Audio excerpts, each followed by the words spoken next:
Welcome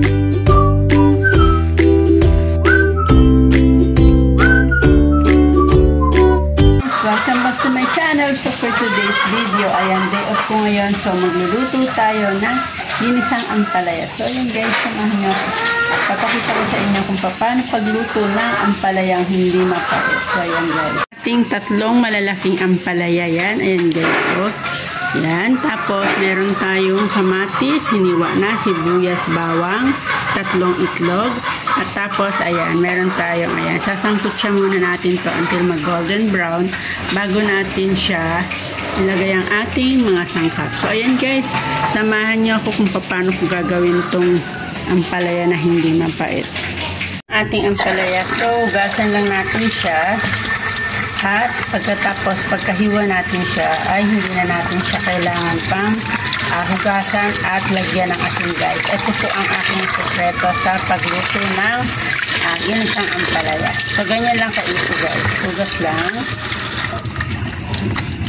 Ganyan lang guys. Hawa na natin ng ganyan.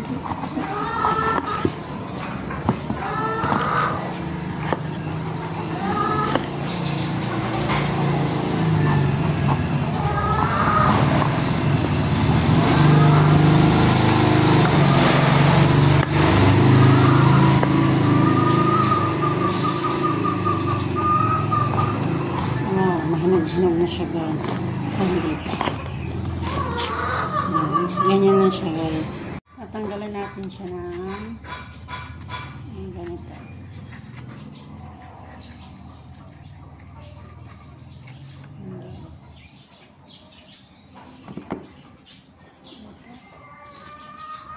Hindi na siya kailangan pang hugasan.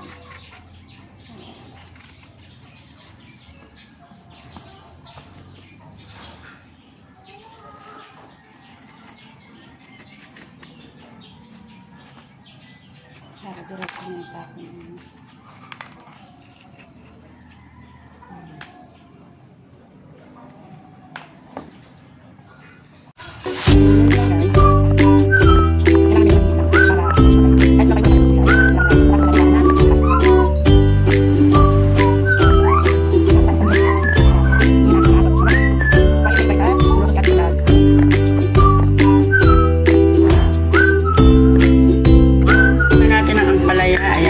Golden brown muna natin ang ating karne. Ating itlog guys ay fresh po yan galing sa manukan. Tatlo lang ginamit natin guys. Nakita ko sa inyo guys kung nasa manok.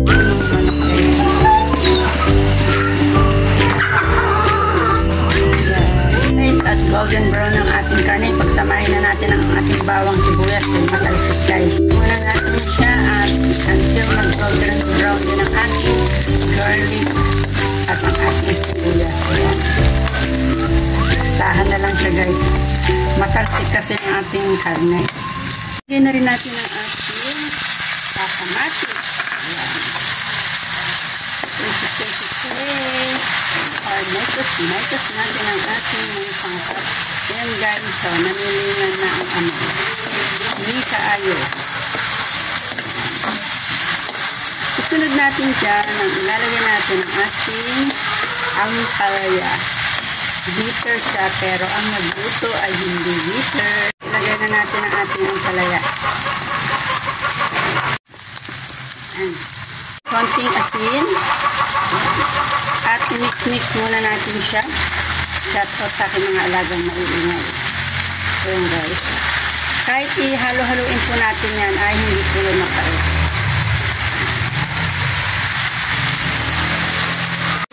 Ating tatlong pirasong itlog. Ayan. Natin ang ating pangpalasa. Yan, basta naman. Halo-haluin po natin para mag-combine ang mga flavor ng ating nilagay. Ayan. Ang init guys. Ayan. Nga guys, at luto na ang ating ginisang ampalaya. I hope nag-enjoy po kayo sa aking video. Maraming